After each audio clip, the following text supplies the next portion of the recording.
ఓం సాయిరామ్ శ్రీమాత్రే నమః. అమ్మ బిడ్డలందరికీ నమస్కారం ఫ్రెండ్స్. ఎలా ఉన్నారండి? ఏం చేస్తున్నారు? అందరూ బాగున్నారు కదూ? మన అమ్మ దయ వలన అందరూ బాగున్నారని, బాగుండాలని మనస్ఫూర్తిగా అమ్మవారిని కోరుకుంటూ, అమ్మవారి కరుణా కటాక్షములు మనందరిపైన మెండుగా ఉండాలి అని మనస్ఫూర్తిగా అమ్మవారిని వేడుకుంటూ,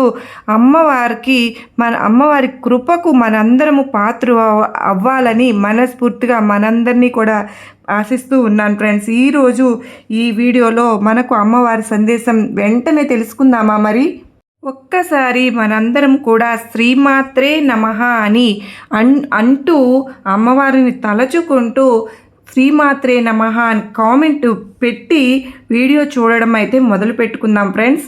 నిజంగా అమ్మవారే వచ్చి మనతో మాట్లాడుతున్నట్టు, అమ్మవారు చెప్పేది తప్పకుండా మన కోసమే చెప్తూ ఉన్నట్లు మనకు కనెక్ట్ అవుతుందండి. అమ్మవారు నా కోసమే చెప్తున్నారా అని కూడా అనిపిస్తుంది. ఈరోజు అమ్మవారు అమ్మ మాటగా ఏం చెప్పబోతూ ఉన్నారు అంటే కనుక, బిడ్డ నక్కతోక తొక్కావు తల్లి, జాక్పాట్ కొట్టబోతున్నావు బిడ్డా. ఇంకో వారం రోజుల్లో నీ జీవితంలో అతి పెద్ద మార్పు రాబోతోంది. నీ జీవితం అతి పెద్ద మలుపు తిరగబోతోంది. నీ జీవితంలో నువ్వు ఊహించనంత అతి పెద్ద మార్పు రాబోతోంది. నీ చుట్టుపక్కల వాళ్ళు నిన్ను చూసి నవ్వి నిన్ను అవహేళన చేశారు అని నువ్వు ఎంతగా బాధపడుతూ ఉన్నావో నాకు తెలుసు. నిన్ను చూసి నవ్విన వాళ్ళే, నిన్ను హేళనగా మాట్లాడిన వాళ్ళే నోటి మీద వేలు పెట్టుకుని అవాకయ్యేంత అద్భుతం జరగబోతోంది ఒక్క వారం రోజుల్లోనే. ఈ వ్యక్తి జీవితంలో ఇంత మార్ప, ఇంత కోటీశ్వరుడు, ఇంత ధనవంతుడు ఎలా అయ్యాడు అంటూ ప్రతి ఒక్కరూ కూడా గుసగుసలు మాట్లాడుకుని చెవులు కొరుక్కునే సమయం ఆసన్నమైంది. ప్రతి ఒక్కరికి కూడా నువ్వంటే ఏంటో నిరూపించే సమయం దగ్గరకు వచ్చేసింది బిడ్డ. నా మీద నమ్మకం ఉంది కదా తల్లి? నీకు నా మీద నమ్మకం ఉంటే నమ్మకంతో నా మాట విను. అది ఏంటో తెలుసా బిడ్డ? ఇప్పుడు నేను చెప్పబోయే వార్త విన్నావు అంటే ఎగిరి గంతేస్తావు. వెంటనే నా మందిరానికి వచ్చి నా కృతజ్ఞతలు కూడా చెప్పుకుంటావు. అంత గొప్ప శుభవార్త, అంత తీపి వార్త తీసుకొచ్చానమ్మా. అదేంటంటే తల్లి అంటూ అమ్మవారు అయితే ఈరోజు ఒక ఆనందాన్ని పంచే వార్తను, ఆశ్చర్యపరిచే వార్తనైతే తీసుకువచ్చారు ఫ్రెండ్స్. ఏంటి, నా జీవితంలో ఇంత మార్పు జరుగుతుందా అని నువ్వు అవాక్కైపోయే వార్తతో వచ్చానమ్మా. నీ చెవులను, నీ కళ్ళను నువ్వే నమ్మలేనంత ఆశ్చర్యంలో మునిగిపోయేలాంటి వార్తతో వచ్చాను తల్లి అంటూ అమ్మవారు అంటున్నారండి. మరి అమ్మవారు మాటల్లో ఏంటి అంతరార్థం తెలుసుకుందాం. ఎందుకంటే అండి, నాకు తెలిసిన ఒక అమ్మాయి అండి, తను చాలా ఎడ్యుకేషన్ కంప్లీట్ చేసుకుంది, జాబ్ కోసం వెతుకుతూ ఉంది. ఎన్నో కంపెనీల్లో, ఆఫీసుల్లో కూడా తిరిగి అలసిపోయింది. ఆ అమ్మాయికి ఎక్కడా కూడా జాబ్ అనేది రావలేదు. ఇంకొకటి, వాళ్ళు చాలా పేదవాళ్ళు. వాళ్ళ నాన్న కూలి పని చేసి మరి ఆ అమ్మాయిని అతి కష్టం మీద చదివించారు ఫ్రెండ్స్. అయితే చదివించారు, కానీ ఆ అమ్మాయికి ఏదైనా సరే జాబ్ వస్తే వాళ్ళ కష్టాలన్నీ తీరిపోతాయి అన్న ఆశతో ఉన్నారు. వాళ్ళ నాన్న కొంచెం అప్పులు కూడా చేశారు. అమ్మాయికి అయితే ఎంత ప్రయత్నించినా ఉద్యోగం అనేది దొరకట్లేదు. ఇలాగ ఒక్కసారి అమ్మవారి గుడికి వెళ్ళి వస్తూ ఉంటే ఒక వ్యక్తి అక్కడ పరిచయం అయ్యి, తల్లి చాలా బాధల్లో ఉన్నావు కదమ్మా అంటూ పలకరించగానే ఆ అమ్మాయి ఒక్కసారిగా షాక్ అయిపోయింది. ఎవరు మీరు? నేను బాధల్లో ఉన్నానని మీకు ఎలా తెలిసింది అంటూ అడగగానే, లేదమ్మా, నిన్ను చూడగానే ఎందుకో అమ్మవారు నాతో చెప్పించారు తల్లి, నువ్వు కష్టాల్లో ఉన్నట్లు అంటూ అనగానే ఇక ఆ వ్యక్తి ఒక అమ్మవారి తలుచుకుని ఇంకా తన వివరాలు అవి తెలుసుకుని ఆ అమ్మవారిని పూజ చేయించుకోగానే నిజానికి 2 రోజుల్లోనే అమ్మాయికి ఉద్యోగం అనేది వచ్చేసింది ఫ్రెండ్స్. ఆ అమ్మాయి అయితే చాలా హ్యాపీగా ఉంది. నాకు చెప్పింది, అక్క నిజంగా చాలా మిరాకిల్ అనిపించింది. ఇట్లా అమ్మవారికి గుడికి వెళ్ళేటప్పుడు ఇలా ఒక ఆయన కలిశారు. ఆమె నిజానికి ఒకసారి నమ్మకంతో నేను ఆ అమ్మవారికి పూజ చేసుకున్నాను అక్క. ఆ వ్యక్తి రూపంలో అమ్మవారే వచ్చి నాకు చెప్పారేమో అనిపించింది. నేను ఎప్పుడు కూడా మీ వీడియోస్ చూస్తూ ఉంటాను అక్క. మీరు చెప్పినట్లు అమ్మవారు మీతో పలికించినట్లు నేను చక్కగా ఫాలో అవుతూ ఉంటాను. నాకు నా జీవితంలో చాలా గొప్ప మార్పు అనేది ఆ రోజు కలిగింది. మా నాన్నగారి అప్పు తీర్చటం అంతా జరిగిపోయింది అక్క. నాకు ఎంతో సంతోషంగా ఉంది. నాకు ఎటువంటి సమస్యలు ఇప్పుడు లేవు. నేను చాలా సంతోషంగా ఉన్నాను. ఈ సందేశాలు ఫాలో అవ్వడం వల్లే నా ప్రాబ్లమ్స్ అన్నీ సాల్వ్ అవుతున్నాయి అని నాకు ఖచ్చితంగా తెలుస్తూ ఉందక్క అని చెప్పి తను చెప్పిందండి. సాల్వ్ అయ్యి తీరుతాయండి ఖచ్చితంగా, నేనైతే నమ్మకంగా చెప్పగలను. బిడ్డ, నువ్వు నక్క తోక తొక్కావు తల్లి, జాక్పాట్ కొట్టావు. ఇన్నాళ్ళు నీ దరిద్రం అంతా పోయి అదృష్టం నిన్ను వెతుక్కుంటూ వస్తుందమ్మా. ఇన్నాళ్ళు నువ్వు పడిన కష్టాలు కన్నీరు నీకు దూరం అయ్యే సమయం వచ్చేసింది బిడ్డ. కష్టకాలం అంతా కూడా అదృష్ట సమయంగా మారబోతోంది. అమ్మ కనకదుర్గమ్మ, ఇంకా ఎన్నాళ్ళు ఈ దరిద్రం, నా చాలా కష్టాల్లో ఉన్నాను, ఈ కష్టాలు పడలేకపోతున్నాను తల్లి. ఇంట్లో చూస్తే పరిస్థితులు బాగాలేవు. కుటుంబం నడపడానికి ఎటు చూసినా అప్పులు చేసేశాను. అప్పుల వాళ్ళు రోజు ఇంటి దగ్గరకు వచ్చి పొరుగు తీసి వెళ్ళిపోతున్నారు. తల్లి, చాలని జీతం, సంపాదించే సంపాదన సరిపోవడం లేదు.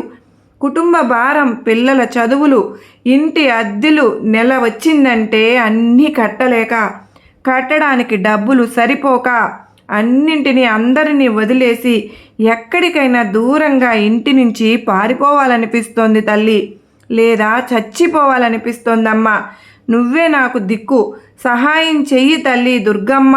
ఈ పరిస్థితుల నుండి నువ్వు నన్ను బయట పడవేయి తల్లి. నా సంపాదన పెరిగే మార్గం చూపించమ్మా దుర్గమ్మ. పని చేస్తున్న చోట వాళ్లకు నచ్చితే పనిలో ఉంచుకుంటున్నారు, లేకపోతే పనిలో నుంచి తీసేస్తున్నారు. ఇలా ఎన్నాళ్ళు ప్రాణం గుప్పెట్లో పెట్టుకుని భయంగా ఇలా భయపడుతూ బ్రతకాలి తల్లి.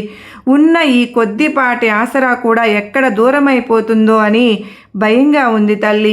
నాకు ఒక మంచి దారి చూపించమ్మా, నన్ను నా కుటుంబాన్ని కాపాడు తల్లి అంటూ మొన్న అర్ధరాత్రి నీ కష్టాలు గుర్తొచ్చినప్పుడు ఉలిక్కిపడి లేచి కూర్చుని అడిగావు కదా బిడ్డా.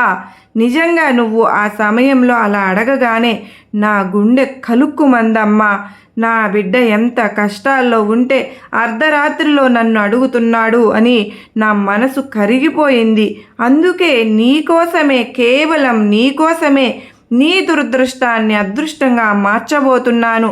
ఎందుకంటే నువ్వు చాలా మంచిదానివి. నీది చాలా మంచి మనసు. ఎవరిని కూడా ఎప్పుడు నొప్పించవు. ఎన్ని బాధలు వచ్చినా భరిస్తావు, కానీ ఎవరిని ఎప్పుడు నిందించవు. సంపాదన కోసం ఏ తప్పు ఎప్పుడు దారిలో వెళ్ళవు. నాకు మంచి రోజులన్నవి వచ్చేలాగా ఉంటే నా తల్లి దుర్గమ్మ నా కోసం తప్పకుండా నా రాతను మారుస్తుంది అన్న నమ్మకంతో నువ్వు ఉన్నావు. నాపై ఎంతో నమ్మకంతో ఉన్నావు. నీలో నాపై ఉన్న నమ్మకం నాకు చాలా నచ్చింది తల్లి. బిడ్డా, అందుకే నీ దగ్గరకు నేనే స్వయంగా వచ్చేలాగా చేసిందమ్మా. నువ్వు ఎంతో శ్రద్ధతో ఎక్కడ ఉంటే అక్కడ నేను ఉంటాను బిడ్డా. అవి నీ దగ్గర ఉన్నాయి.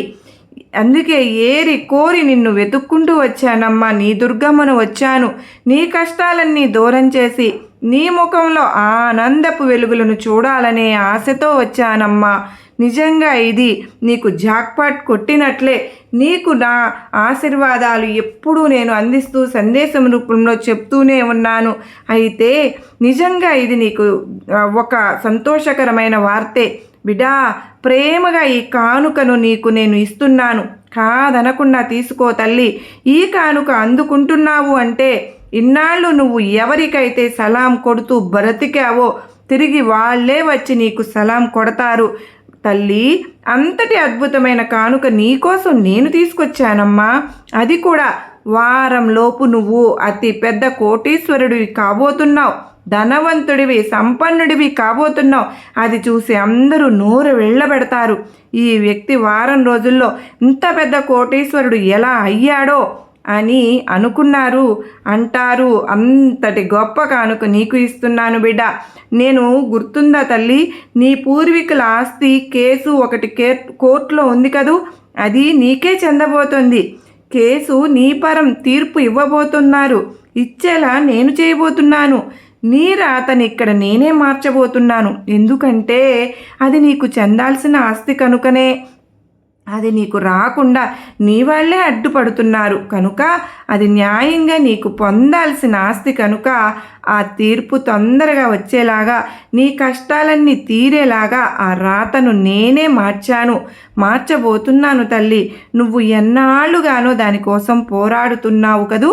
పోరాడి విసిగిపోయావు. నిజానికి ఇన్నాళ్ళు చాలా ఓపికతో నమ్మకంతో పోరాడుతూనే ఉన్నావు. ఆశ వదులుకోవడం లేదు. నా తల్లి దుర్గమ్మ నన్ను అనుగ్రహిస్తుంది, నా తరపున కేసు నాకు వచ్చేలాగా, నాకు దక్కేలాగా నా తల్లి చేస్తుంది అనే నమ్మకంతో పోరాడుతూనే ఉన్నావు. అందుకే నీ కష్టానికి ప్రతిఫలం దొరికింది బిడ్డ. కోట్ల విలువ చేసే నీ ఆస్తి నీకు సొంతం అవ్వబోతుంది. నీకన్నీ మంచి రోజులేనమ్మా. ఇక మీదట నీ కుటుంబంలో అన్ని సంతోషాలే. నీ కుటుంబంలో ఆ సంతోష సమయంలో నీ ఇంట్లో పెద్ద పండగ చేసుకోబోతున్నావు బిడ్డ. నీ తల్లి దుర్గమ్మ మీద నమ్మకం ఉంది కదూ. అలా నమ్మకం ఉన్నట్లయితే తీపిని సిద్ధంగా పెట్టుకుని తీపి సిద్ధం చేసుకుని శుభవార్త కోసం ఎదురుచూడు తల్లి. ఈ వారం రోజుల్లోనే ఆ శుభవార్త నిన్ను వెతుక్కుంటూ వచ్చి నిన్ను చేరుతుంది, నిన్ను ఆనందంలో ముంచేస్తుంది. నువ్వు ఎప్పుడు కూడా సంతోషంగా ఉండాలనేదే నా కోరిక అంటూ అమ్మవారు అయితే ఈరోజు ఒక చక్కని సందేశం, అత్యద్భుతమైన సందేశంతో వచ్చారు కదా ఫ్రెండ్స్. అంటే కష్టాల్లో ఉన్నప్పుడు మనకు ఒక జీవితం మీద విరక్తి చెందిన వాళ్లకు ఒక ధైర్యాన్ని ఇస్తూ ఉన్నారు. నిజానికి ఈ వీడియో ఈరోజు మనకు ఎంతగానో నమ్మకాన్ని, ధైర్యాన్ని కలిగించింది అని అనుకుంటున్నానండి. అమ్మవారైతే చెప్తూ ఉన్నారు, వచ్చే శివరాత్రి లోపే మన కోరిక అనేది ఖచ్చితంగా తీరిపోతుంది అని చెప్పి. మనమందరము కూడా వచ్చే శివరాత్రి వరకు కూడా అమ్మవారికి శివయ్య చక్కగా పూజ చేసుకుంటూ శివరాత్రికి మనకు అమ్మవారు ఇచ్చే కానుకను మనందరము తప్పకుండా తీసుకుంటానికి తీపిని సిద్ధం చేసుకుని మనం అమ్మవారి కోసం, శివయ్య కోసం ఎదురు చూస్తూ ఉందాం. అంతవరకు మీరందరూ కూడా చక్కగా శివరాత్రిని మంచిగా చేసుకోవాలని, శివయ్య అనుగ్రహం మనందరిపైన ఉండాలని అమ్మవారిని, శివయ్యను నేను కూడా మనస్ఫూర్తిగా వేడుకుంటూ ఇది ఈరోజు ఈ వీడియో మీ అందరికీ కూడా నచ్చింది కాదు. మళ్ళా చక్కని అమ్మవారి సందేశంతో కలుసుకుంటాను. అంతవరకు నమస్కారం అండి. శ్రీమాత్రే నమః. సర్వే జనా సుఖినో భవంతు.